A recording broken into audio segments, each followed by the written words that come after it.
Welcome to T-SAT. General స్టడీస్కి సంబంధించినటువంటి పాఠ్యాంశాలు చూస్తూ ఉన్నాం. ఈ వీడియోలో మనము సైన్స్ అండ్ టెక్నాలజీకి సంబంధించి న్యూక్లియర్ సెక్టార్లో అణుశక్తికి సంబంధించినటువంటి అంశాలు చూస్తూ ఉన్నాం. దీంట్లో భాగంగా భారతదేశంలో ఏర్పాటైనటువంటి రియాక్టర్లకు సంబంధించి, అదేవిధంగా అణుశక్తిని ఏ రకాలైనటువంటి ప్రయోజనాల కోసం ఉపయోగించుకునేటటువంటి అవకాశం ఉందో తెలుసుకునేటటువంటి ప్రయత్నం చేద్దాం. అదేవిధంగా భారతదేశంలో అణుశక్తికి సంబంధించినటువంటి అణు విద్యుత్తును అధికంగా ఉత్పత్తి చేసేటటువంటి క్రమంలో మనం ఏర్పాటు చేసుకుంటున్నటువంటి క్రమంలో మరి ఏ రకాలైనటువంటి రియాక్టర్స్ ఏ ప్రాంతాల్లో ఏర్పాటై ఉన్నాయి, మరి వీటికంటే ముందల భారతదేశం ప్రతిష్టాత్మకంగా పరిశోధనా రియాక్టర్లను ఏర్పాటు చేసుకుంది. వాటి యొక్క ఉద్దేశాలు ఏంటి, అవి ఏ స్థానాలలో ఏర్పాటై ఉన్నాయి, వీటికి సంబంధించినటువంటి అంశాలు తెలుసుకునే ప్రయత్నం చేద్దాం. సో ఇక్కడ అణుశక్తిని ప్రధానంగా చూస్తే అనేక రంగాలలో ఉపయోగించేటటువంటి ప్రయత్నం చేస్తూ ఉన్నాం. ముఖ్యంగా చూస్తే పారిశ్రామిక రంగంలో, వైద్య రంగంలో, వ్యవసాయ రంగంలో, ఇతర శక్తి అవసరాల కోణంలో కూడా వీటిని ఉపయోగిస్తున్నటువంటి పరిస్థితులలో పారిశ్రామికంగా అణుశక్తికి సంబంధించినటువంటి అనువర్తనాలు కనుక మనం గమనిస్తే ట్రీటియం అనేటటువంటిది హైడ్రోజన్ యొక్క ఐసోటోపుగా మనం చెప్తాం. సో ఇక్కడ హైడ్రోజన్ యొక్క ఐసోటోప్ ఏంటి అంటే ఒకే పరమాణు సంఖ్య కలిగి వేర్వేరు ద్రవ్యరాశి సంఖ్యలను కలిగినటువంటి మూలకం యొక్క రూపాలను మనము ఐసోటోపులుగా పేర్కొంటూ ఉంటాం. ఈ సందర్భంలో హైడ్రోజన్ యొక్క ఐసోటోపులుగా 1H1, 1H2, 1H3 అనేవి 3 కనిపిస్తూ ఉంటాయి. దీంట్లో 1H1ని ప్రోటియం అనే పేరుతో పిలుస్తాం.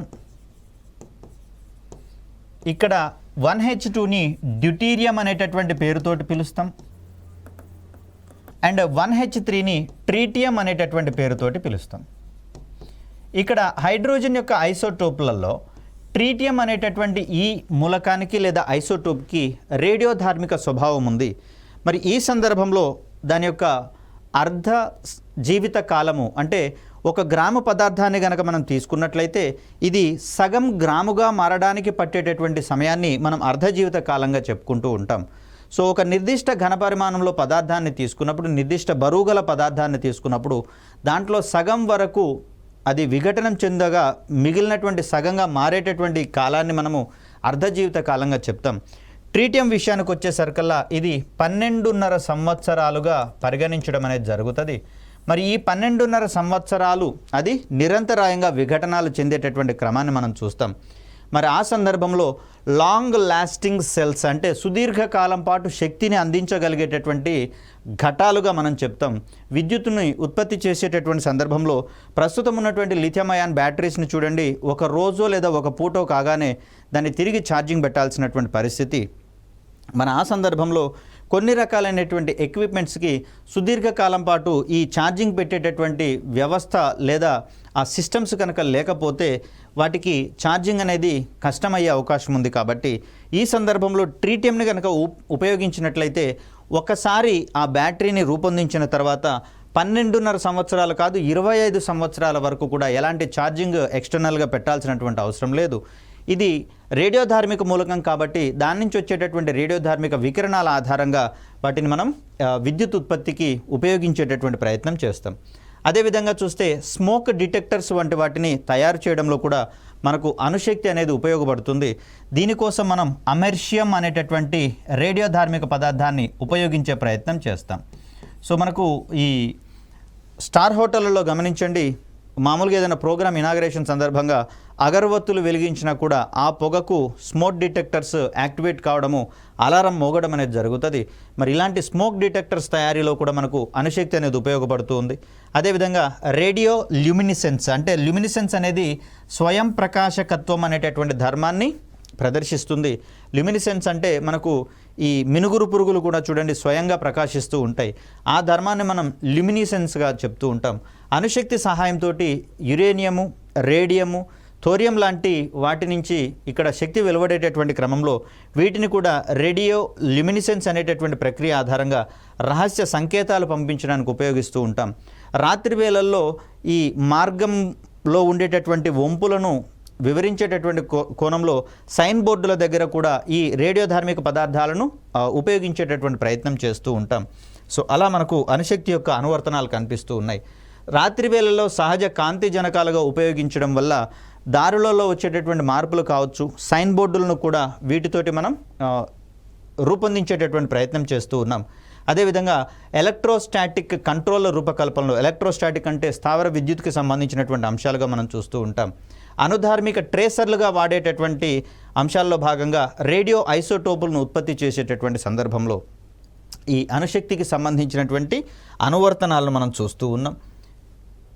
సో దీని తర్వాత వైద్య రంగంలో వచ్చేసరికల్లా క్యాన్సర్ వ్యాధిని గుర్తించడంతో పాటుగా ఆ వ్యాధిని నయం చేసేటటువంటి కోణంలో మనం ఉపయోగించేటటువంటి రేడియేషన్ థెరపీలో కూడా అణుశక్తిని ఉపయోగించే ప్రయత్నం చేస్తూ ఉన్నాం.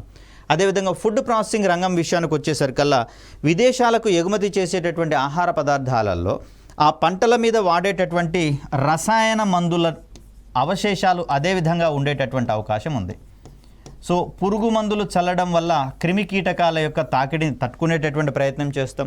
అదేవిధంగా తక్కువ సమయంలో అధిక ఉత్పత్తి వచ్చేటటువంటి సందర్భంలో దానికి ఎరువులను కూడా అందించేటటువంటి ప్రయత్నం చేస్తాం. మరి ఈ రసాయన ఎరువులు కావచ్చు, పురుగు మందుల యొక్క అవశేషాలన్నీ కూడా పంటల మీద ఉంటున్నటువంటి పరిస్థితుల్లో వాటన్నింటినీ శుద్ధి చేసేటటువంటి సందర్భంగా అనుధార్మికతకు గురి చేయడం అనేది జరుగుతుంది, రేడియేషన్ ప్రక్రియలకు గురి చేయడం అనేది జరుగుతుంది. తద్వారా ఆహార పదార్థాల్లో ఉండేటటువంటి ఈ రసాయన మందులు కావచ్చు, పురుగు మందులు కావచ్చు, అదేవిధంగా ఎరువుల యొక్క అవశేషాలు మొత్తం కూడా తొలగించేటటువంటి క్రమాన్ని మనం చూస్తాం అణుశక్తి సహాయంతో. అదేవిధంగా చూస్తే వ్యవసాయ రంగంలో అనుధార్మికత సహాయంతో వివిధ వంగడాలలో నూతన జన్యు ఉత్పరివర్తనాలను రూపొందించేటటువంటి ప్రయత్నం చేస్తాం. అంటే కొత్త రకాలైనటువంటి వంగడాలను రూపొందించేటటువంటి క్రమంలో మనకు రేడియేషన్ ప్రాసెస్ అనేది ఉపయోగపడుతూ ఉంది. అదేవిధంగా చూస్తే అమితంగా పెరిగిపోతున్నటువంటి కీటకాల యొక్క జనాభాను నియంత్రించాలి అంటే వాటిని రేడియేషన్కి ఎక్స్పోజ్ చేయడం అనేది జరుగుతుంది. తద్వారా వాటిలో ఈ పునరుత్పత్తి సామర్థ్యం అనేది తగ్గిపోవడం జరుగుతుంది. తద్వారా వాటి యొక్క జనాభాను కంట్రోల్లో ఉంచేటటువంటి ప్రయత్నం చేస్తాం. ఇక భారత్లో ఉన్నటువంటి అణుశక్తికి సంబంధించి కీలకమైనటువంటి క్వశ్చన్స్ రావడం అనేది జరుగుతుంది. వెరీ రీసెంట్గా మనకు ఈ రంగంలో కొన్ని కీలకమైనటువంటి పరిణామాలు జరుగుతూ ఉన్నాయి. ఫర్ ఎగ్జాంపుల్ చెప్పాలంటే రష్యా సహకారంతో స్మాల్ మాడ్యులార్ రియాక్టర్స్ అనేటటువంటి ఇంత క్రితమే మనం మాట్లాడుకున్నాం. దీనికోసము రోసాటమ్ అనేటటువంటి సంస్థ ముందుకు రావడం జరిగింది. ఇప్పటికే తమిళనాడులో కుడంకులం అనేటటువంటి న్యూక్లియర్ రియాక్టర్ని ఈ రష్యాకు సంబంధించినటువంటి సంస్థనే అణుశక్తికి సంబంధించినటువంటి సంస్థనే మనకు తోడ్పాటును అందిస్తూ ఉంది. ఈ కేంద్రంలో VVER దీన్నే మనము వాటర్ ఎనర్జెటిక్ రియాక్టర్గా మనం చెప్తాం.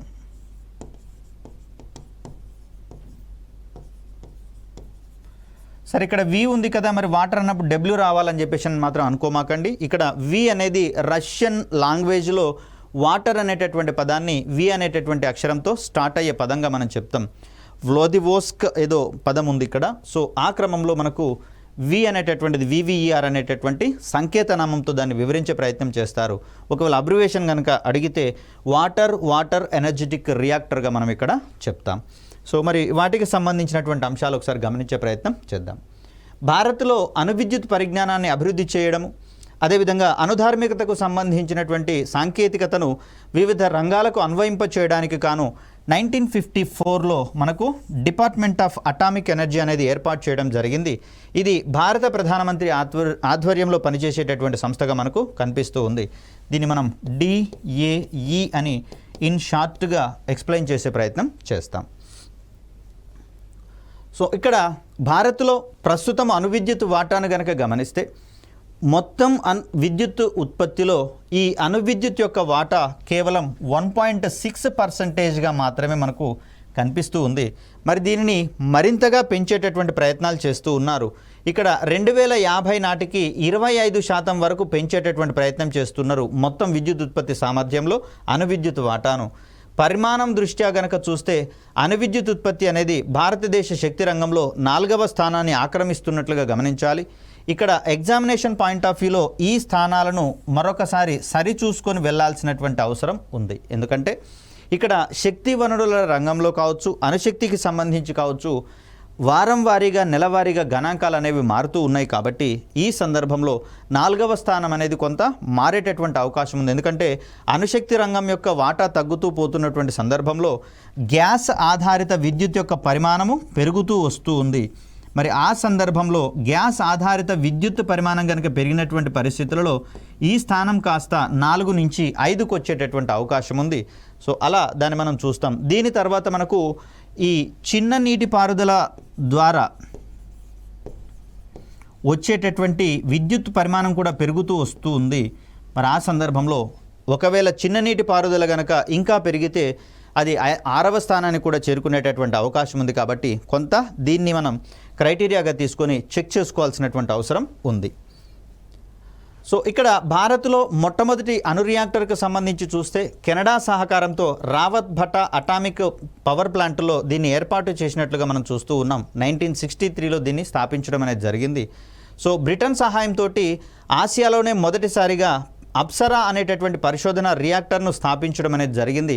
ఇక్కడ పరిశోధన రియాక్టర్ల వల్ల ఉపయోగాలు ఏంటి అంటే రియాక్టర్ సాంకేతికతలను అవగాహన చేసుకోవడానికి,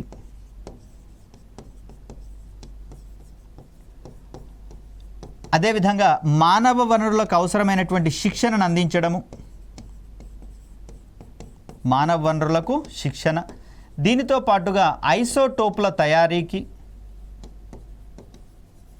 అదేవిధంగా న్యూట్రాన్ అనాలిసిస్కి అంటే న్యూట్రాన్ల యొక్క ప్రవర్తన మీద విశ్లేషణ చేయడానికి మనము దీన్ని ఉపయోగించేటటువంటి ప్రయత్నం చేస్తూ ఉన్నాం పరిశోధన రియాక్టర్లను. సో భారత్లో తొలిసారిగా రూపొందించినటువంటి రియాక్టర్గా, పరిశోధన రియాక్టర్గా మనకు అప్సరా రియాక్టర్ అనేది కనిపిస్తూ ఉంది. మొత్తంగా చూస్తే కెనడాలో ఉన్నటువంటి క్యాండు అనేటటువంటి రియాక్టర్ను పోలి ఉన్నటువంటి ఒక రియాక్టర్లుగా మనకి ఇక్కడ కనిపిస్తూ ఉన్నాయి. సో ఇలా మనకు 1963లో భారతదేశంలో అణుశక్తికి సంబంధించినటువంటి విద్యుత్ ఉత్పత్తి కార్యక్రమాలు అనేవి వేగం పుంజుకోవడం అనేది జరిగింది. సో ఇక్కడ అణుశక్తికి సంబంధించి చూస్తే మనకు NPCIL అనేటటువంటి ఒక సంస్థ ఉంది. Nuclear power corporation of India limited అనేటటువంటి ఈ సంస్థ ఆధ్వర్యంలో మనకు అణు విద్యుత్కి ఉత్పత్తికి సంబంధించినటువంటి కార్యక్రమాలు టేకప్ చేయబడతాయి. అణుశక్తి రంగంలో మానవ వనరులకు శిక్షణ అందించే కోణంలో రేడియో ఐసోటోప్లపై అవసరమైన పరిశోధనలు జరపడానికి, ఇతర శాంతియుత ప్రయోజనాల కోసము పరిశోధన రియాక్టర్లు అనేవి మనకి ఇక్కడ ఉపయోగపడుతూ ఉన్నాయి. సో వీటి సహాయంతో అణు విద్యుత్ ఉత్పత్తి కోణంలోనే కాదు, వైద్యపరమైనటువంటి అంశాలలో భాగంగా కూడా వీటిని పరిశోధన కోసం ఉపయోగించేటటువంటి ప్రయత్నం చేస్తారు. సో ఇక్కడ పరిశోధన రియాక్టర్లకు సంబంధించి చూస్తే మనకు 2 క్షేత్రాలలో ఈ పరిశోధన రియాక్టర్లు అనేవి ఉన్నాయి. ఒకటేమో ముంబైలోని ట్రాంబేలో ఉన్నటువంటి బాబా అటామిక్ రీసెర్చ్ సెంటర్లో కొన్ని పరిశోధన రియాక్టర్లు ఉంటే, మరొకటి తమిళనాడులో ఉన్నటువంటి కల్పకంలోని IGCAR Indira Gandhi centre for atomic research అనేటటువంటి సంస్థ ఆధ్వర్యంలో మరికొన్ని పరిశోధన రియాక్టర్లు అనేవి పనిచేస్తూ ఉన్నాయి. సో ఇక్కడ బార్కులో ఉన్నటువంటి రియాక్టర్లు ఇవన్నీ. సో దీంట్లో అప్సరాను కనుక గమనిస్తే ఇది 1 మెగావాట్ విద్యుత్ ఉత్పత్తికి ఉపయోగించబడినటువంటి మన రియాక్టర్గా మనం చూస్తాము. దీంట్లో ఎన్రిచ్డ్ యురేనియాన్ని మనం ఇంధనంగా వాడుకోవడం అనేది జరిగింది. సో ఇక్కడ సహజ యురేనియం మరియు ఎన్రిచ్డ్ యురేనియం అనేటటువంటి 2 అంశాలు మనకి ఇక్కడ కనిపిస్తూ ఉన్నాయి. దీంట్లో సహజ యురేనియం మరియు ఈ ఎన్రిచ్డ్ యురేనియంలలో యురేనియము 235 ప్లస్ యురేనియం 238 ఈ 2 మూలకాల యొక్క పరమాణువులు అనేవి ఉండడం జరుగుతుంది. ఇవి 2 రేడియోధార్మిక మూలకాలే, కానీ ఇక్కడ యురేనియం 235 అనేది నేరుగా కేంద్రక విచ్ఛిత్తులో పాల్గొంటుండగా యురేనియం 238 అనేది నేరుగా కేంద్రక విచ్ఛిత్తులో పాల్గొనదు. అలాంటి సందర్భంలో యురేనియం 235ని విచ్ఛిత్తిశీల పదార్థము లేదా ఫిస్సైల్ మెటీరియల్గా మనం చెప్తాం. మరి ఆ సందర్భంలో విచ్ఛిత్తి ప్రక్రియలో నేరుగా పాల్గొననటువంటి యురేనియం 238 అనేది విచ్ఛిత్తిశీల పదార్థం కాదు, నాన్ ఫిస్సైల్ మెటీరియల్గా దీన్ని మనం చెప్తాం. మరి ఆ సందర్భంలో వీటి వల్ల ఏంటి ఉపయోగము అంటే, సహజ యురేనియంలో యురేనియం 238 యొక్క పార్ట్ 99% మనకు కనిపిస్తూ ఉంటే 99.2% అనేది కనిపిస్తూ ఉంటే, ఇక్కడ యురేనియం 235 యొక్క పర్సంటేజ్ మనకు కేవలము 0.8% మాత్రమే కనిపిస్తుంది. ప్రధానంగా పరిశోధన రియాక్టర్లలో ఇంధనంగా వాడేటటువంటి యురేనియంగా మనము సహజ యురేనియంని చూస్తాం. ఎందుకంటే విచ్ఛిత్తి చెందేటటువంటి యురేనియం 235% తక్కువగా ఉంది కాబట్టి సేఫ్గా విచ్ఛిత్తి ప్రక్రియను మన కంట్రోల్లో ఉంచేటటువంటి ప్రయత్నం చేస్తాం. అలా కాకుండా ఈ విచ్ఛిత్తి చెందినటువంటి యురేనియం యొక్క ఈ ఏమంటారు దాన్ని పరిమాణాన్ని తగ్గించుకుంటూ విచ్ఛిత్తి చెందేటటువంటి యురేనియం 235 యొక్క పరిమాణాన్ని కనుక పెంచుకుంటూ పోతున్నట్లయితే వాటిని మనము ఎన్రిచ్డ్ యురేనియంగా చెప్తాం. ఇక్కడ పూర్తి స్థాయిలో 90% వరకు గనక యురేనియం 235 గనక ఉంటే దాన్ని హైలీ ఎన్రిచ్డ్ యురేనియం HEUగా చెప్తాము. ఈ యురేనియం బాంబులలో ఉపయోగించేది ఈ U235 యొక్క పరిమాణం అధికంగా ఉన్నటువంటి ఎన్రిచ్డ్ యురేనియంని అక్కడ ఇంధనంగా వాడేటటువంటి ప్రయత్నం చేస్తాం. సో ఇక్కడ మనకు లో ఎన్రిచ్డ్ యురేనియం అనేది మనకు కనిపిస్తూ ఉంది. సుమారుగా 10% వరకు యురేనియం 235 అనేది దీంట్లో ఉండడం జరుగుతుంది. సో పూర్ణిమ 1 అనేటటువంటిది మరొక పరిశోధన రియాక్టరు. దీని యొక్క సామర్థ్యం కేవలం 1 వాట్ మాత్రమే. దీనిని ప్లూటోనియం ఇంధనంగా వాడేటటువంటి ప్రయత్నం చేస్తూ ఉంటారు. ఇక్కడ యురేనియం 238 కాస్త ఏమవుతుందంటే కేంద్రక పరివర్తనల ద్వారా రియాక్టర్లలో ప్లూటోనియంగా మారేటటువంటి ప్రయత్నం చేస్తుంది. ప్లూటోనియం అనేది నేరుగా విచ్ఛిత్తి ప్రక్రియలో పాల్గొంటుంది కాబట్టి సో ప్లూటోనియం అనేది మనకి ఇక్కడ ఫిస్సైల్ మెటీరియల్గా కనిపిస్తూ ఉంటుంది. పూర్ణిమ 2 విషయానికి వచ్చేసరికల్లా ఇది 100 మిల్లీ వాట్స్ సామర్థ్యంతో ఏర్పాటు చేయడం అనేది జరిగింది. దీంట్లో యురేనియం 233ని ఇంధనంగా వాడేటటువంటి ప్రయత్నం చేస్తాం. యురేనియం 233 కూడా నేరుగా కేంద్రక విచ్ఛిత్తి ప్రక్రియలో పాల్గొంటుంది కాబట్టి దీన్ని కూడా మనం ఫిస్సైల్ మెటీరియల్గా పేర్కొంటాం. ఇక్కడ చెప్పినటువంటి యురేనియం 235 కావచ్చు, ప్లూటోనియం 239 కావచ్చు, యురేనియం 233 ఇవి నేరుగా కేంద్రక విచ్ఛిత్తి ప్రక్రియలో పాల్గొంటాయి కాబట్టి వీటిని మనం ఫిస్సైల్ మెటీరియల్స్గా చెప్తూ ఉంటాం. ఇక ధృవ అనేటటువంటి పరిశోధన రియాక్టర్, ఇక్కడ బార్కులో ఏర్పాటైనటువంటి అన్ని పరిశోధన రియాక్టర్లలోకెల్లా పెద్ద పరిశోధన రియాక్టర్, అధిక సామర్థ్యం ఉన్నటువంటి పరిశోధన రియాక్టర్గా మనకి ఇది కనిపిస్తుంది కాబట్టి దీన్ని అతిపెద్ద పరిశోధన రియాక్టర్గా మనం పేర్కొంటాము. సో దీంట్లో సహజ యురేనియంని ఇంధనంగా ఉపయోగించడం అనేది జరిగింది. సిరస్ అనేటటువంటి మరొక రియాక్టర్, కెనడా ఇండియా యురేనియం సిస్టమ్గా మనం ఇక్కడ చెప్తాము. రియాక్టర్ యురేనియం సిస్టమ్గా దీన్ని మనం చెప్తాము. సో దీని యొక్క శక్తి వచ్చేసరికల్లా 40 మెగావాట్స్ మనకు కనిపిస్తుంది. సహజ యురేనియంని ఇంధనంగా వాడుకుంటుంది. మరొకటి జెర్లిన్ అనేటటువంటిది 100 వాట్స్ దీని యొక్క ఇంధనంగా సహజ యురేనియంని వాడుతూ ఉన్నాం. ఇవన్నీ మనకు బార్క్ సెంటర్లో ఏర్పాటైనటువంటి పరిశోధన రియాక్టర్లుగా కనిపిస్తూ ఉన్నాయి. ఇక IGCAR Indira Gandhi centre for atomic research అనేటటువంటిది దీని యొక్క అబ్రివేషను. మరి ఇక్కడ మనకు 3 రకాలైనటువంటి పరిశోధన రియాక్టర్లు ఉన్నాయి. ఇవి భారత్కు 2వ మరియు 3వ అణువిద్యుత్ కార్యక్రమాల్లో భాగంగా ఏర్పాటైనటువంటి రియాక్టర్లుగా మనం చూస్తూ ఉన్నాం. ఇది ఆల్రెడీ విద్యుత్ ఉత్పత్తిని స్టార్ట్ చేయడం అనేది జరిగింది. దీన్ని షట్ డౌన్ కూడా చేసినట్లుగా మనకు తెలుస్తూ ఉంది. ఫాస్ట్ బ్రీడర్ టెస్ట్ రియాక్టర్గా దీన్ని మనం చెప్తాం. Fast breeder test reactor. So ఇది 40 మెగావాట్స్ సామర్థ్యం కలిగినటువంటి రియాక్టర్గా మనం చెప్తున్నాం. దీంట్లో కూడా ఎన్రిచ్డ్ అంటే శుద్ధి చేయబడినటువంటి యురేనియంని ఇక్కడ ఇంధనంగా వాడుతూ ఉన్నాం. ఇక్కడ PFBR అంటే ప్రోటోటైప్ ఫాస్ట్ బ్రీడర్ రియాక్టర్. దీంట్లోనే మార్చి 2024లో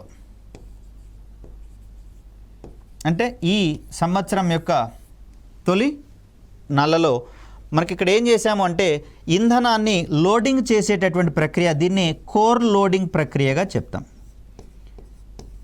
కోర్ అంటే ఇంధనాన్ని నింపేటటువంటి ప్రక్రియగా దీన్ని మనం చెప్తాము. ఈ కోర్ లోడింగ్ ప్రక్రియ పూర్తయిన తర్వాత రియాక్టర్ క్రిటికాలిటీకి చేరుకుంటుంది అని చెప్తారు. అంటే రియాక్టర్ నుంచి విద్యుత్ ఉత్పత్తి కనుక ప్రారంభమైతే దాన్ని ఆ రియాక్టర్ క్రిటికాలిటీ స్థితికి చేరుకుందని చెప్పేసి చెప్తారు. సో PFBRలో ప్రస్తుతము కోర్ లోడింగ్ ప్రక్రియ స్టార్ట్ అయింది. త్వరలోనే అది క్రిటికాలిటీకి చేరుకునేటటువంటి అవకాశం ఉంది. దీని యొక్క సామర్థ్యము 500 మెగావాట్లు. ఇది 2010 వరకే దీన్ని ఏర్పాటు చేయాలని చెప్పేసి అనుకున్నారు, కానీ కాలయాపన జరుగుతున్నటువంటి పరిస్థితులు కనిపిస్తూ ఉన్నాయి. దీంట్లో మిక్స్డ్ ఆక్సైడ్స్ ఆఫ్ యురేనియం అనేటటువంటి దాన్ని ఇంధనంగా వాడేటటువంటి ప్రయత్నం చేస్తూ ఉన్నారు. ఇక మరొకటి కామిని అనేటటువంటి రియాక్టర్గా మనం చూస్తూ ఉన్నాం. కల్పకం మినీ రియాక్టర్గా దీన్ని మనం చూస్తాం. సో కల్పకంలో ఇక్కడ ఉన్నటువంటి మినీ కలుపుకొని ఇక్కడ మనం కామిని అనేటటువంటి పేరుతో చూస్తూ ఉన్నాం. ఇది 3వ దశ అణువిద్యుత్ కార్యక్రమంలో భాగంగా యురేనియం 233ని ఉపయోగించుకునేటటువంటి ప్రయత్నం చేస్తుంది. దీని యొక్క సామర్థ్యం కేవలము 30 కిలోవాట్లే. సో ఇక్కడ యురేనియం-233 ఆధారిత రియాక్టర్లను ఏర్పాటు చేసుకునేటటువంటి క్రమంలో భాగంగా భారతీయ విద్యుత్ నభీకియా లిమిటెడ్, దీన్నే మనము భావిని అనేటటువంటి పేరుతోటి చెప్తాము, భారతీయ విద్యుత్ నిగమ్ లిమిటెడ్ లేదా భారతీయ విద్యుత్ నభీకియా లిమిటెడ్ అనేటటువంటి పేరుతోటి దీన్ని చెప్తాం. ఇది కూడా తమిళనాడులోని కల్పకంలో ఏర్పాటైనటువంటి సంస్థ. మరి కామిన్ అనేటటువంటి రియాక్టర్ వంటి వాటి ఆధ్వర్యంలో యురేనియం-233 ఆధారిత సాంకేతికతలను అభివృద్ధి చెందించడానికి దీన్ని ఏర్పాటు చేసుకోవడం జరిగింది. మరి ఇక్కడ ఫాస్ట్ బ్రీడర్ అనేటటువంటి దీన్ని ప్రజనన రియాక్టర్లు అనేటటువంటి పేరుతోటి పిలుస్తారు. సో ఫాస్ట్ బ్రీడర్ అంటే శీఘ్ర ప్రజనన రియాక్టర్లుగా చెప్తాం. ప్రజనన అంటే దానికి అవసరమైనటువంటి ఇంధనాన్ని అదే సమకూర్చుకోవడం అనే పేరుతోటి మనం చెప్తాం. వాస్తవానికి రియాక్టర్లలో ఇంధనాన్ని ఉపయోగించేటటువంటి సందర్భంలో ఇంధనం ఖర్చు అవుతున్న కొద్దీ తిరిగి ఇంధనాన్ని నింపేటటువంటి ప్రక్రియలో దాన్ని చూడాల్సి వస్తుంది. కానీ ఫాస్ట్ బ్రీడర్ రియాక్టర్లు ఏం చేస్తాయంటే దాంట్లో ఇంధనాన్ని వాడుకుంటూనే మరికొంత యురేనియంని అందులో కనుక అందుబాటులో ఉంచినట్లయితే దాన్ని అవసరమైనటువంటి ఇంధనంగా మార్చుకునేటటువంటి ప్రయత్నం చేస్తాయి. అలా వీటిని మనము శీఘ్ర ప్రజనన రియాక్టర్లుగా మనం పేర్కొనే ప్రయత్నం చేస్తాం. ఇంత క్రితం చెప్పినటువంటి అంశాలలో యురేనియం-235 ఇంధనంగా పనిచేస్తుందని, అదేవిధంగా యురేనియం-238 ఇంధనంగా పనిచేయదని చెప్పేసి అనుకున్నాం.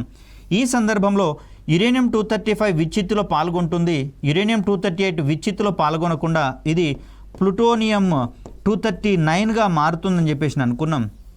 ఈ ప్లూటోనియం-239 ఇంధనంగా ఉపయోగపడుతుంది కాబట్టి మరి ఈ సందర్భంలో ప్లూటోనియం ఆధారిత రియాక్టర్లలో ప్లూటోనియంతో పాటుగా మరికొంత పరిమాణంలో యురేనియం-238ను కూడా అందుబాటులో ఉంచినట్లయితే ప్లూటోనియం అందుబాటులో ఉన్న అంతవరకు ఇంధనంగా ఉపయోగపడుతుంది. యురేనియం-238 కాస్త ప్లూటోనియంగా మారుతుంది కాబట్టి ఆ సందర్భంలో ఇక్కడ ప్లూటోనియం వినియోగించబడడంతో పాటుగా యురేనియం-238 స్థానంలో ప్లూటోనియం-239 ఉప ఉత్పన్నంగా ఏర్పడుతుంది. కాబట్టి ఈ రియాక్టర్లన్నీ కూడా వాటికి అవసరమైనటువంటి ఇంధనాన్ని అవే సమకూర్చుకుంటాయి అని చెప్తాం. సో ఇక్కడ భారత్లో నెలకొల్పబడినటువంటి అణు రియాక్టర్లకు ఇక్కడ భారజలం అనేది అవసరమవుతుంది. ఎందుకు అంటే ఈ భారజలం అనేది న్యూట్రాన్లను అదుపులో ఉంచేటటువంటి క్రమంలో, అదేవిధంగా న్యూట్రాన్ల యొక్క వేగాలను తగ్గించేటటువంటి క్రమంలో ఉపయోగపడుతుంది. కాబట్టి మరి ఆ సందర్భంలో డిపార్ట్మెంట్ ఆఫ్ అటామిక్ ఎనర్జీ ఆధ్వర్యంలో ముంబై ప్రధాన కేంద్రంగా హెవీ వాటర్ బోర్డు HWB అని చెప్పేసి అంటాం, ఇది ఏర్పాటు కావడం అనేది జరిగింది. మరి దీని ఆధ్వర్యంలో భారతదేశ వ్యాప్తంగా 7 వరకు భారజల ప్లాంట్లు అనేవి ఏర్పాటు చేయడం జరిగింది. తొలినాళ్లలో మనము రష్యా నుంచి, కెనడా నుంచి, అమెరికా నుంచి భారజలాన్ని దిగుమతి చేసుకునేటటువంటి ప్రయత్నం చేశాం. స్వదేశీయంగా ఏర్పాటైనటువంటి పరిశోధన రియాక్టర్లలో కావచ్చు, ఇతర రియాక్టర్లలో కావచ్చు. కానీ ఈ హెవీ వాటర్ ప్లాంట్స్ ఆధ్వర్యంలో భారతదేశం ప్రస్తుతము భారజల ఉత్పత్తిలో స్వయం సమృద్ధ దశను చేరుకోవడంతో పాటుగా వాటిని విదేశాలకు ఎక్స్పోర్ట్ చేసేటటువంటి ప్రయత్నం కూడా చేస్తోంది. మరి ఈ సందర్భంలో ఒక్కొక్కటి గమనిస్తే HWP బరోడా అంటే బరోడా భారజల ప్లాంట్ అనేది గుజరాత్లో ఉంది. హజీరాకు సంబంధించి కూడా ఇది గుజరాత్లో ఉన్నటువంటి ప్లాంట్గా మనం చూస్తాం. మనుగూరు అనేటటువంటిది తెలంగాణలో ఏర్పాటైంది. కోటా అనేటటువంటిది రాజస్థాన్లో, థాల్ అనేటటువంటిది మధ్యప్రదేశ్, ట్యూటికోరిన్ అనేటటువంటి భారజల కేంద్రము తమిళనాడులో, తాల్చేర్లో మరొకటి ఒడిశా రాష్ట్రంలో ఏర్పాటు కావడం జరిగింది. దీంట్లో మొట్టమొదటిది మనకు పంజాబ్ రాష్ట్రంలో నంగల్ అనేటటువంటి ప్రాంతంలో ఏర్పాటైనటువంటి భారజల ప్లాంట్ మనకు కనిపిస్తూ ఉంది. మొట్టమొదటగా ఇక్కడే ఏర్పాటు చేయడం జరిగింది. తదనంతర కాలంలో ఈ 7 కేంద్రాల నుంచి భారజలాన్ని ఉత్పత్తి చేసేటటువంటి ప్రయత్నం చేస్తూ ఉన్నాం. ఇక్కడ భారత్లో అణ్వస్త్ర పరీక్షలు కూడా చేపట్టుకోవడం అనేది జరిగింది. ప్రపంచ దేశాల యొక్క ఆంక్షలను ఇది పట్టించుకోకుండా తనదైనటువంటి శైలిలో ఇక్కడ ఈ అణ్వస్త్ర పరీక్షలు చేపట్టడం అనేది జరిగింది. ఆల్రెడీ ప్రపంచవ్యాప్తంగా నాన్ ప్రొలిఫరేషన్ ట్రీటీ అని, అదేవిధంగా IAEA international atomic energy agency అనేటటువంటి సంస్థ, ఇవన్నీ కూడా అణుశక్తికి సంబంధించినటువంటి కార్యక్రమాలను కట్టుదిట్టంగా పకడ్బందీగా ఇవి పర్యవేక్షిస్తున్నటువంటి తరుణంలో మరి ఈ రెండింటి యొక్క నిబంధనల్లో భారతదేశం చేరకపోయినప్పటికీ, వాటి మీద సంతకం చేయనప్పటికీ కూడా అణుశక్తికి సంబంధించి చూస్తే 1974లో మొట్టమొదటిసారిగా అణ్వస్త్ర పరీక్షలు చేపట్టడం అనేది జరిగింది. మరి దీనికి నేతృత్వం వహించినటువంటి శాస్త్రవేత్తగా ప్రొఫెసర్ రాజారామన్న మనకు కనిపిస్తూ ఉన్నారు. మొదటి పర్యాయం మే 18, 1974లో స్మైలింగ్ బుద్ధ అనేటటువంటి సంకేత నామంతో ఈ అణ్వస్త్ర పరీక్షలు జరపడం జరిగింది. సో దీని తర్వాత భారతదేశం మీద అమెరికా వంటి అగ్రరాజ్యాలు పలు ఆంక్షలు చేపట్టడం అనేది జరిగింది. అయినా కూడా వెరవక రెండవసారి కూడా మనకు 1998లో పోఖ్రాన్లో, ఇక్కడ రాజస్థాన్ రాష్ట్రంలో ఉన్నటువంటి ప్రదేశంగా చూస్తాం, మే 11 నుంచి మే 13 వరకు డాక్టర్ అబ్దుల్ కలాం గారి నేతృత్వంలో బుద్ధుడు మళ్ళీ నవ్వాడు అనేటటువంటి సంకేతనామంతో వీటిని నిర్వహించడం అనేది జరిగింది. మరి భారత్ జరిపినటువంటి ఈ అణుపరీక్షల నేపథ్యంలో ప్రపంచ దేశాలన్నీ కూడా భారత్ మీద పలు ఆంక్షలు విధించడం అనేది జరిగింది. సాంకేతిక బదిలీ జరగకుండా, మన దగ్గర ఉన్నటువంటి యురేనియం రియాక్టర్లకు ఇంధనము రాకుండా చేసేటటువంటి కోణంలో, అదేవిధంగా మనకు అవసరమైనటువంటి భారజలం కావచ్చు, ఇతర అణు విద్యుత్కి సంబంధించినటువంటి విభాగాలను భారతదేశానికి అందించడంలో కావచ్చు, ఈ ఆంక్షలను ఏర్పాటు చేయడం అనేది జరిగింది. అయినా కూడా వెరవకుండా భారతదేశము తన యొక్క అణు పరీక్షలు కావచ్చు, ఈ అణుశక్తిని కావచ్చు, శాంతియుత ప్రయోజనాల కోసమే ఉపయోగించుకుంటాము. కేవలం ఈ అణ్వస్త్ర పరీక్షలు జరిపిన కోణం కూడా మాకు ఈ అణ్వస్త్ర పరీక్షలు జరపగలిగేటటువంటి సామర్థ్యం ఉందని చాటి చెప్పడానికి మాత్రమే, కానీ ఎవరి మీద మేము దురుద్దేశపూర్వకంగా మొదటి పర్యాయమే దాడి చేయబోమనేటటువంటి హామీతో తనంతట తానుగా శాంతియుత ప్రయోజనాల కోసమే భారత్ అణుశక్తిని వాడుకుంటున్నట్లుగా మనం చూస్తాం. కాబట్టి స్వచ్ఛందంగానే భారత్ అణుశక్తిని శాంతియుత ప్రయోజనాలకు వాడుతుండడంతో పాటుగా ప్రపంచవ్యాప్తంగా ఏర్పాటైనటువంటి పలు ఈ అణుశక్తికి సంబంధించినటువంటి అంతర్జాతీయ సంస్థలు, ఎన్పిటి కావచ్చు, నాన్ ప్రొలిఫరేషన్ ట్రీటీ కావచ్చు, కాంప్రిహెన్సివ్ టెస్ట్ బ్యాన్ ట్రీటీ అనేటటువంటి అంతర్జాతీయ ఒప్పందాలలో, అదేవిధంగా ఇంటర్నేషనల్ అటామిక్ ఎనర్జీ ఏజెన్సీ వంటి సంస్థల యొక్క షరతులకు లోబడి, నిబంధనలకు లోబడి తాను సభ్యదేశం కాకపోయినప్పటికీ కూడా ఆయా సంస్థల యొక్క కండిషన్స్, షరతులను పాటించడం అనేటటువంటి కారణాల వల్ల అమెరికాతో 2006లో 123 ఒప్పందం అనేటటువంటి ఒప్పందాన్ని ఏర్పాటు చేసుకోవడం అనేది జరిగింది. తద్వారా న్యూక్లియర్ రంగంలో భారత్కు ఇంధనాన్ని సరఫరా చేసేటటువంటి విషయంలో కావచ్చు, అణు రియాక్టర్లను అందించేటటువంటి సాంకేతికతలో కావచ్చు కాస్త వెసులుబాటు దొరకడం అనేది జరిగింది. తద్వారా తన యొక్క అణుశక్తి కార్యక్రమాలను మరింత నిర్విఘ్నంగా నిర్వహించుకునేటటువంటి కోణంలో భారత్కు కొంత స్వేచ్ఛ రావడం అనేది జరిగింది. దీని తర్వాత 2018 సెప్టెంబర్లో భారతదేశము అణుశక్తిని పౌర సరఫరాలకు వాడుకునేటటువంటి ఉద్దేశంతో ఫ్రాన్స్, అమెరికా, యూకే, కెనడా మరియు దక్షిణ కొరియా వంటి దేశాలతోటి ద్వైపాక్షిక ఒప్పందాలను కుదుర్చుకోవడం అనేది జరిగింది. ఇటీవల కాలంలోనే మనం ఎంటీసీఆర్ అనేటటువంటి ఒప్పందంలో కూడా చేరామని చెప్పేసి అనుకున్నాం. మిసైల్ టెక్నాలజీ కంట్రోల్ రెజ్మీ 2016లో దీంట్లో మనం సభ్యత్వం తీసుకోవడం అనేది జరిగింది. అదేవిధంగా ఆయుధ వ్యవస్థలను నియంత్రించేటటువంటి సందర్భంలో ఉన్నటువంటి ఆస్ట్రేలియా గ్రూప్లో కూడా మనం సభ్యత్వాన్ని పొందడం జరిగింది. దీనితో పాటుగా ఈ కెమికల్ మరియు బయో వెపన్స్కి సంబంధించినటువంటి వ్యాసనార్ అరేంజ్మెంట్ అనేటటువంటి దాంట్లో కూడా మనం చేరడం అనేది జరిగింది. మరి ఈ సందర్భంలో మనము ప్రస్తుతము న్యూక్లియర్ సప్లయర్స్ గ్రూప్లో కూడా మనం చేరేటటువంటి కోణంలో వడివడిగా అడుగులు వేస్తున్నటువంటి క్రమాన్ని ఇక్కడ మనం చూడవచ్చు. మనం మొదటిసారిగా అణుపరీక్షలు 1974లో జరపడం జరిగింది. మరి ఇక్కడ 1967కి అంతకంటే ముందర అణుపరీక్షలు జరిపినటువంటి వాటికి మాత్రమే అణ్వస్త్ర దేశాలు ఇవ్వడంతో న్యూక్లియర్ సప్లయర్స్ గ్రూప్లో ఇక్కడ 5 దేశాలకు మాత్రమే శాశ్వత అణ్వస్త్ర హోదా అనేది దక్కడం జరిగింది. మరి ఈ సందర్భంలో ఎన్ఎస్జీలో మనం గనక చేరాలి అంటే మన దగ్గర ఉన్నటువంటి అణ్వాయుధాలన్నింటినీ నిర్వీర్యం చేసిన తర్వాతనే దీంట్లో జాయిన్ కావాల్సి వస్తుంది. ఆ సందర్భంలోనే మనకు రియాక్టర్లకు అవసరమైనటువంటి అణు ఇంధనాన్ని ఇవి మనకు అందించేటటువంటి ప్రయత్నం చేస్తాయి. మరి ఆ సందర్భంలో మనము ఎలాంటి అణ్వస్త్రాలను మనం గనక వాటిని నిర్వీర్యం చేసినట్లయితే, మరి చైనా అనేది అణ్వస్త్ర హోదా ఉంది కాబట్టి అది ఎప్పటి వరకు తన యొక్క అణు ఆయుధాలను నిర్వీర్యం చేయాలో మరి ఇక్కడ ఎన్పిటి వంటి ఒప్పందాలలో ఎలాంటి అక్కడ నియమ నిబంధనలు లేవు కాబట్టి మరి ఇప్పటికే చైనా మన మీద ఆధిపత్యం చెలాయించాలని చూస్తున్నటువంటి తరుణంలో ఇది మనకు ప్రమాదకరంగా మారేటటువంటి అవకాశం ఉంది. కాబట్టి భారత్కి అణ్వస్త్ర హోదా లేకపోయినా కూడా తనదైనటువంటి శైలిలో న్యూక్లియర్ సప్లయర్స్ గ్రూప్లో స్థానం సంపాదించుకోవడానికి ప్రయత్నం చేస్తున్నట్లుగా మనకు కనిపిస్తూ ఉంది.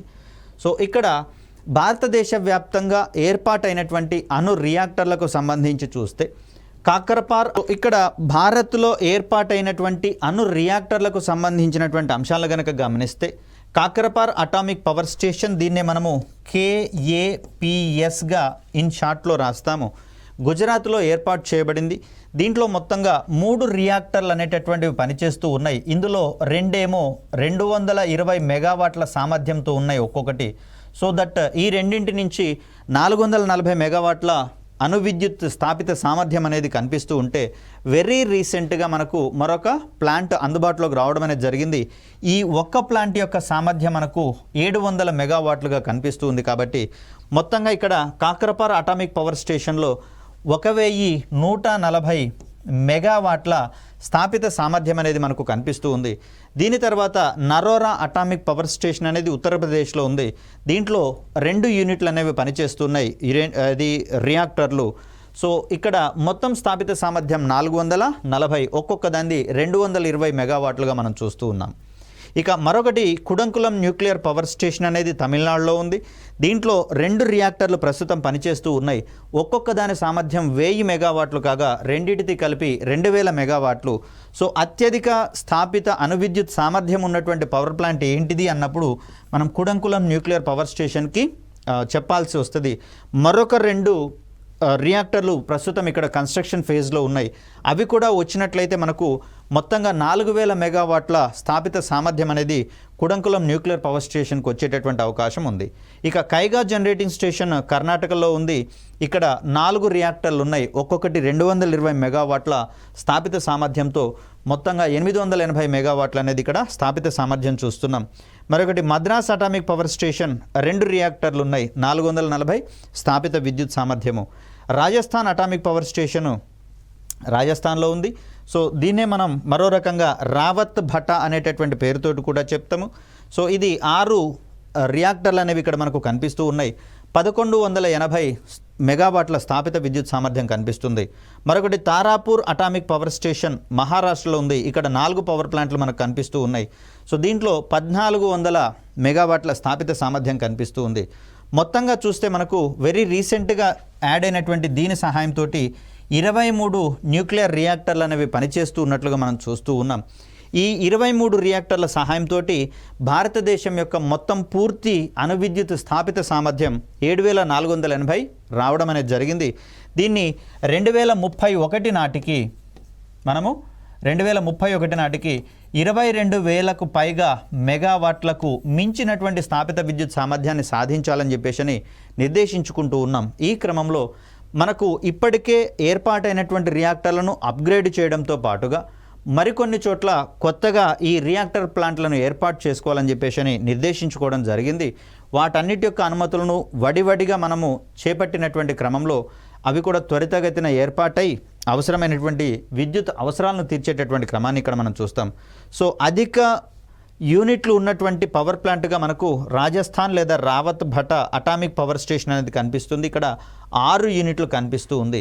సో అత్యధిక సామర్థ్యం ఉన్నటువంటి స్థాపిత విద్యుత్ సామర్థ్యం ఉన్నటువంటి పవర్ ప్లాంట్గా మనకు కుడంకులం న్యూక్లియర్ పవర్ స్టేషన్ అనేది కనిపిస్తూ ఉంది.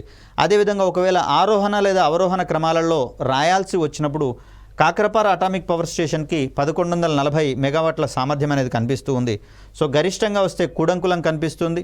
దీని తర్వాత మనకు తారాపూర్ అటామిక్ పవర్ స్టేషన్ అనేది 1400 మెగావాట్ల సామర్థ్యంతో కనిపిస్తూ ఉంది.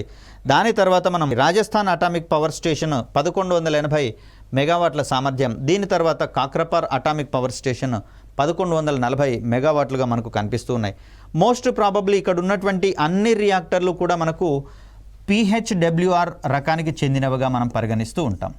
ప్రెషరైజ్డ్ హెవీ వాటర్ రియాక్టర్లుగా వీటిని మనం చూస్తూ ఉంటే ఇక్కడ మనకు రాజస్థాన్లో ఒక 2 రియాక్టర్లు BWR రకానికి చెందినట్లుగా కనిపిస్తూ ఉన్నాయి. ఈ 2 తప్పించి మిగిలిన అన్ని 4 కూడా PHWR రియాక్టర్లకు సంబంధించినవి. P అంటే ప్రెషరైజ్డ్ హెవీ వాటర్ రియాక్టర్స్గా మనం చెప్తాం. BWR అన్నప్పుడు బాయిల్డ్ వాటర్ రియాక్టర్స్గా మనం చెప్తాం. ఇక కూడంకులంలో ఉన్నటువంటి ఈ 2 రియాక్టర్స్ ఏవైతే ఉన్నాయో వీటిని మనము VVER రియాక్టర్లుగా మనం చెప్తాం. వాటర్ ఎనర్జెటిక్ రియాక్టర్లుగా వీటిని మనం చెప్తాం. సో ఇవి తప్పించి మిగిలిన అన్నీ కూడా మనకు ప్రెషరైజ్డ్ హెవీ వాటర్ రియాక్టర్స్గా చెప్తాం. ఇవన్నీ కూడా మొదటి దశ అణు రియాక్టర్ల కార్యక్రమంలో భాగంగా ఏర్పాటైనటువంటి రియాక్టర్లుగా ప్రెషరైజ్డ్ హెవీ వాటర్ రియాక్టర్స్ అనేవి కనిపిస్తూ ఉన్నాయి. ఇక వీటి తర్వాత మనకు భారతదేశంలో అణుశక్తి రంగంలో కీలక పాత్ర పోషిస్తున్నటువంటి సంస్థలుగా మనకు భాభా అటామిక్ రీసెర్చ్ సెంటర్ ముంబైలో ఉన్నటువంటి కేంద్రము, atomic minerals directorate for exploration and research దీని ఆధ్వర్యంలో ఈ అటామిక్ మినరల్స్ అంటే లోహపు ఖనిజాలను వెలికి తీసేటటువంటి కార్యక్రమాలు, అదేవిధంగా ఎక్కడెక్కడైతే అణు ధార్మిక పదార్థాల యొక్క నిల్వలు ఉన్నాయో భూగర్భంలో వాటిని గమనించేటటువంటి ప్రయత్నం చేస్తారు. ఇంకొకటి Raja Ramanna centre for advanced technology ఇండోర్లో ఉన్నటువంటిది India based neutrino observatory Theni అనేటటువంటి ప్రాంతంలో తమిళనాడులో ఉన్నట్లుగా మనం చూస్తూ ఉన్నాం. దీని తర్వాత మరికొన్ని సంస్థలుగా వేరియబుల్ ఎనర్జీ సైక్లోట్రాన్ సెంటర్స్ అనేటటువంటిది కోల్కతాలో ఉంది. సో ఇది మనకు ఐసోటోప్ల ఉత్పత్తికి కంకణబద్ధమై ఉన్నటువంటి సంస్థగా మనకు కనిపిస్తూ ఉంది. అదేవిధంగా electronics corporation of India limited Kolkata, అదేవిధంగా India rare earths limited Mumbai అనేటటువంటి సంస్థలు ఇవన్నీ కూడా భారతదేశంలో అణుశక్తికి సంబంధించి తమదైనటువంటి తోడ్పాటును అందించేటటువంటి సంస్థలుగా మనం చూస్తూ ఉన్నాం.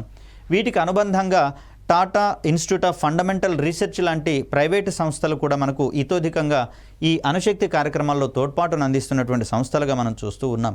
మరి వీటన్నిటి సహకారంతో భారత్ తన ముందున్నటువంటి సో ఈ సంస్థల తోడ్పాటుతో భారత్ తన ముందున్నటువంటి అణుశక్తికి సంబంధించినటువంటి అవకాశాలను అపారం పెంచుకునేటటువంటి ప్రయత్నం చేస్తూ ఉంది. కాబట్టి మనకు యురేనియం 233 అనేటటువంటిది థోరియం నుంచి వెలువడేటటువంటి ఒక ఫిస్సైల్ మెటీరియల్గా మనకు కనిపిస్తూ ఉంది. మరి థోరియం అనేటటువంటిది భారతదేశంలోని కేరళ ప్రాంతాల్లో, అదేవిధంగా తూర్పు పశ్చిమ తీర మైదానాలలో ఇసుకలో మనకు అమితమైనటువంటి నిల్వలు ఉన్నట్లుగా కనిపిస్తూ ఉంది. ప్రపంచవ్యాప్తంగా పావు భాగం నిల్వలు భారతదేశంలోనే ఉన్నట్లుగా మనకు కనిపిస్తుంది. థోరియం అనేటటువంటి మూలకము మోనజైట్ అనేటటువంటి దాని యొక్క ముడి పదార్థం రూపంలో. మరి దీన్ని గనక మనం వాడుకున్నట్లయితే న్యూక్లియర్ సప్లయర్స్ గ్రూప్లో మనము స్థానాన్ని లేదా సభ్యత్వాన్ని పొందడం కాదు, ఎన్ఎస్జీనే మనకు ఆటోమేటిక్గా సభ్యత్వాన్ని ఇవ్వడానికి ముందుకు వచ్చేటటువంటి అవకాశం ఉంది. ఎందుకంటే ఆ నిల్వలు మొత్తం అమాంతం మన దగ్గరనే అధికంగా ఉన్నటువంటి పరిస్థితులలో థోరియంని ఆధారంగా చేసుకొని సేఫెస్ట్ రియాక్టర్లను కూడా ఏర్పాటు చేసుకునేటటువంటి అవకాశాలు ఉన్నాయి. కాబట్టి యురేనియంతో పోలిస్తే థోరియం అనేది ఒక మెరుగైనటువంటి భవిష్యత్ ఇంధనంగా పరిగణిస్తున్నటువంటి పరిస్థితులలో మరి ఇవన్నీ కూడా భారత్కు అంది వచ్చేటటువంటి అవకాశాలుగానే కనిపిస్తున్నాయి. మరికొన్ని సైన్స్ అండ్ టెక్నాలజీకి సంబంధించినటువంటి అంశాలను రాబోయే వీడియోలో తెలుసుకునే ప్రయత్నం చేద్దాం. అప్పటి వరకు సెలవు. ధన్యవాదాలు.